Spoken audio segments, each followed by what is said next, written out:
back to the Cauldron Music Workshop, everybody. My name is Carl Bloom. Today we're talking about whamolas, one of my favorite subjects. Before we get rolling, I want to say thank you to Rich May. I hope I'm pronouncing your name right. You became my 100th subscriber the other day. I really appreciate that.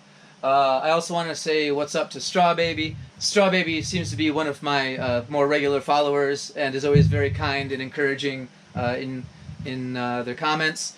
So, whamolas. Pretty basic instrument. You got a D string from an upright bass, through the back, over the pickup, over this flywheel on the top here, to a lever. And that's the core of it. You know, it's pretty straightforward. I've come up with a few of my own techniques. I've borrowed a little bit from folks like Les Claypool, who is a huge inspiration to me. Always has been since I was a kid.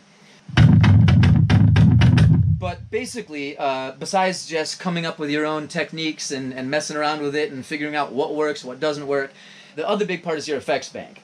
I use a Boss ME20B. It's a multi-effects processor for bass guitar. It's got 3 sound effect banks that you can choose from, modify, layer them, create very unique effects. Secondary mode, where each of the 3 pedals is dedicated to one of those 3 banks, and you can layer them individually, 1 at a time, 2 at a time, 3 at a time, whatever you want to do. It's a great machine. It's affordable. You should be able to get one for under $100 online, no problem. So, technique, whamola technique. Most folks out there that actually know what a whamola is are only probably even aware of its existence because of Les Claypool's Fearless Flying Frog Brigade. Great band. Highly recommend checking them out if you haven't already. And they, of course, released their song, Whamola. If you're not familiar with the band, you've probably heard this on the South Park intro.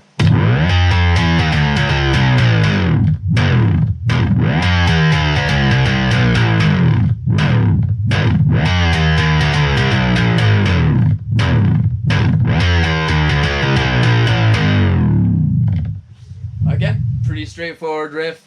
The musicians, they take turns soloing in between those, and Les does some other kind of crazy shit with it. So yeah, again, that's where I got my first introduction to the whamola, and I started looking into it, started messing around with some designs. I finally got it right with this one. In my last construction video, I built a whamola for a customer. It's got a Sweet Morel headstock on there. That thing turned out really good, if I do say so myself. I was really happy with the results. But okay, let's get right into some techniques. One thing I've never seen anyone else do, so maybe I can lay claim to this myself, I don't know. I like to stick the handle under my armpit there. Then you can use your left hand here as a palm mute. Do some stuff like...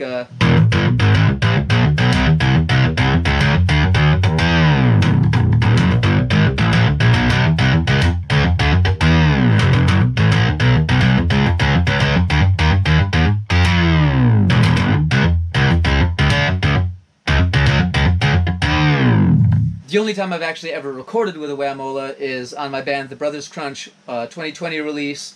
We have a song called Anatomy of a Groove. It's the song I use for the theme music on the station. I'll maybe stick the whamola solo in there a little bit later on toward the end of the video, but that basically goes like this. I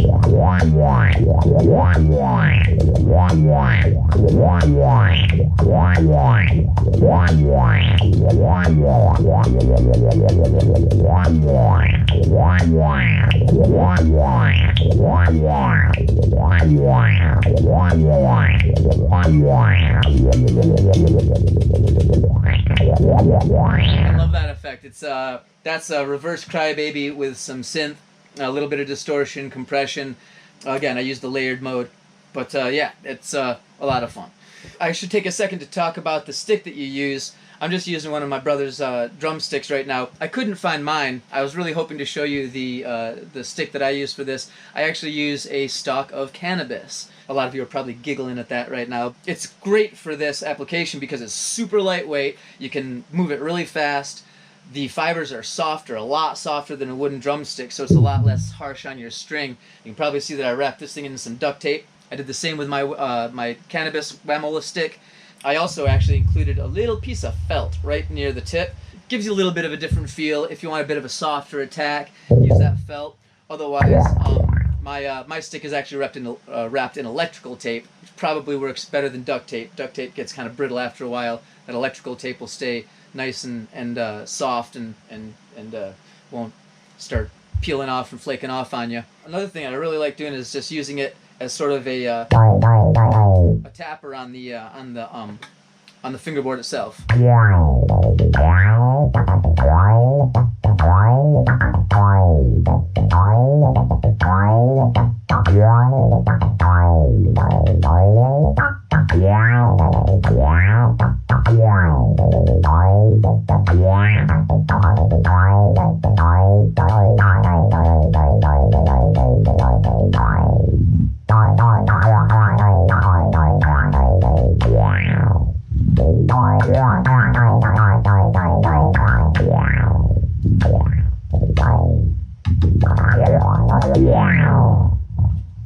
Right? So, again, the sky's a limit with this thing, you know.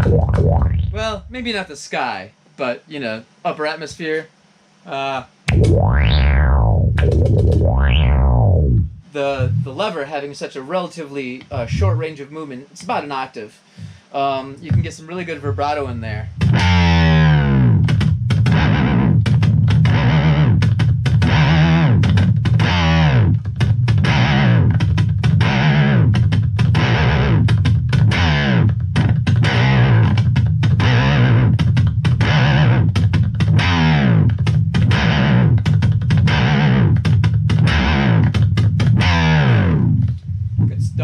Yeah, man, these things are a lot of fun.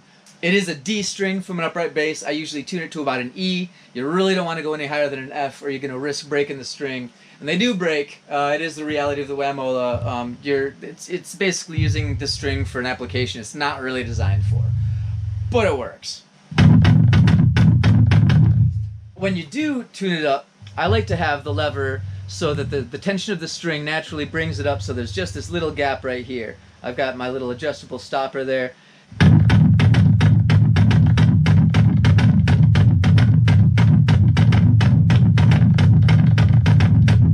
You know, it's called a Whamola. It kind of implies you're going to beat the crap out of it, but you really don't have to.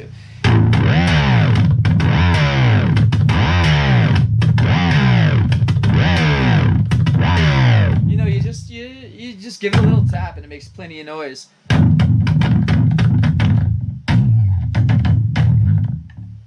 So that's the gist of it, you know, and you know, whatever you do with it, you take it from there. You know, come up with your own little techniques, treat it like a percussive instrument, mess around with your effects banks. Anybody watching the video that's got a Whamola, I'd love to hear what you've done with it in the comments. Always like to learn something new. So if you like this video, let me know, hit that like button, let me feel the love, and yeah, we'll see you next time. Thanks for watching. Logically proven.